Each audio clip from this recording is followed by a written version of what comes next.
is a very young garden. We will be 10 years old next year, so what you see here has all been accomplished in the span of about 9 years. The Botanical Garden sprang from a group of local people that really wanted to bring a public garden to Maine. We call it the People's Garden. There's just a lightness in the step that people have when they leave here that I think is really special.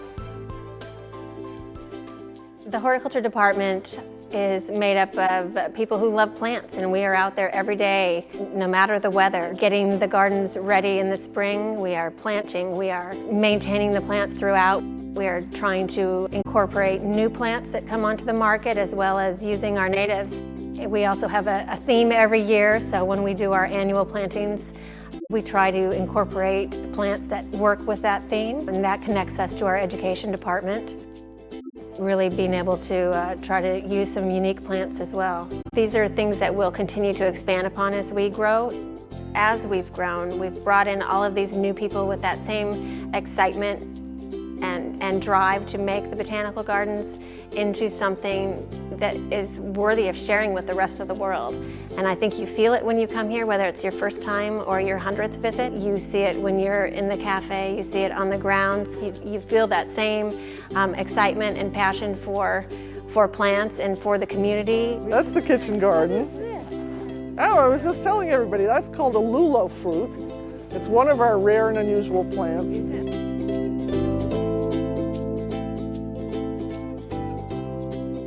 I am Dan Robarts, a plant breeder and propagator.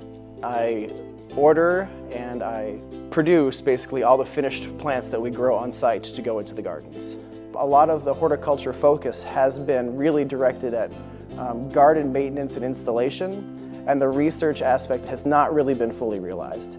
We plan on building botanical research facilities, including an herbarium, research library, and we also want to build a horticultural research facility, greenhouses, growing areas where we can actually be breeding and producing new plants for northern environments. The plan for research going forward is to have one aspect for plant development, but also use research as a tool for interpreting the plants we have in the gardens, explaining our collections, and we can bring in partners such as University of Maine, other universities or botanical gardens to really help us expand the scope of these projects. So I'm just excited about all the possibilities that the new facilities and space will allow.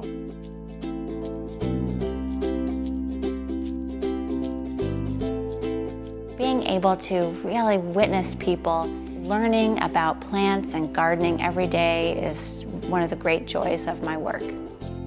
We in the education department are serving people at all different stages of life, and we're really trying to reach them from the earliest ages right up through post-retirement. And some of the ways that we're doing that are through programs for adults, such as our Certificate in Native Plants and Ecological Horticulture. See, it's finishing its bloom, but everyone just touch it and see if you see the seeds. Our Certificate in the Botanical Arts. So I can still see down by that yellow Aurelia, I can still see a light across the road, and that is going to be my center of interest.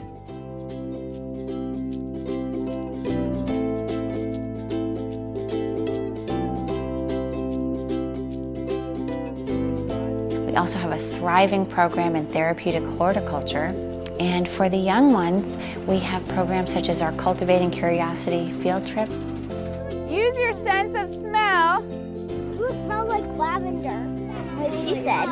Lemony? Yeah? Can we eat that part? You can eat that part. We have daily activities out in the children's garden that really reach children and engage them while they're visiting the gardens with their families. My good friend, Barry Blue Jay, is coming over for dinner. Here he comes now. Hey, Ollie Owl. So see if you can find a pale yellow ball. Like this? Ooh, that might be one. Oh my goodness, you found one so quickly. Our mission really strives to connect people with nature and with plants in meaningful ways. And our educational programs have become so popular and sought after. We're almost competing with ourselves for space and the opportunity to offer as many educational programs as we wish to.